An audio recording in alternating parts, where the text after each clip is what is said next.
আজিকালি video' upload কৰিবলৈ ভালেই নলগা হৈছে কাৰণ আজিকালি ভিউজ আৰু লাইক কমেণ্ট যিখিনিহে আহে ন এটা ভিডিঅ' বনাই এডিটিং কৰি ভইচ ৰেকৰ্ড কৰি পেলাই ভিডিঅ'টো আপলোড দিয়ালৈকে মোৰ মানে ৱাৰ্ড লাগি যায় আপোনালোকৰ কি হয় নাজানো মোৰ কিন্তু প্ৰব্লেম হৈ যায় তো তথাপিতো ভাবোঁ যে নাই মই মোৰ কামটো কৰিয়ে যাম কাৰণ 70% অৰ্ডাৰ মোৰ ভিডিঅ' আৰু ফেচবুক ইনষ্টাত দিয়া ফটোৰ পৰাই আহে ফোন কৰিলেও কয় যে এনেকৈ তোমাক ফেচবুক আৰু ইনষ্টাতে পাইছিলোঁ এইখন ফটোৰ কেক হ'বনে এনেকৈ বুলি সোধে তেতিয়া ভাল লাগি যায় যে মোৰ কষ্ট কৰা কিবা এটাতো ফল মই পাইছোঁ বাকী যি নহওক ভিউজ কম আহক লাইক কম আহক কমেণ্ট কম আহক কথা নাই মই মোৰ কামখিনি সদায় কৰিয়ে যাম এইটো কেক অৰ্ডাৰ কৰিছিলে বাজনীক চিনি পাওঁ কিন্তু কেকটো কোনে লৈ গৈছে সেইজন মানুহজনকহে মই চিনি নাপালোঁ তেওঁলোকৰ কোনো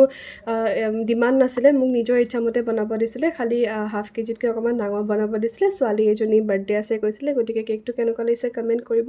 এইটো এটা আছিলে মিনি কেক এইটো ভণ্টি এজনীয়ে অৰ্ডাৰ কৰিছিলে তাই বাৰু মোৰ ৰেগুলাৰ কাষ্টমাৰ হয় বাকী আজিৰ কেককেইটাই এয়াই দেই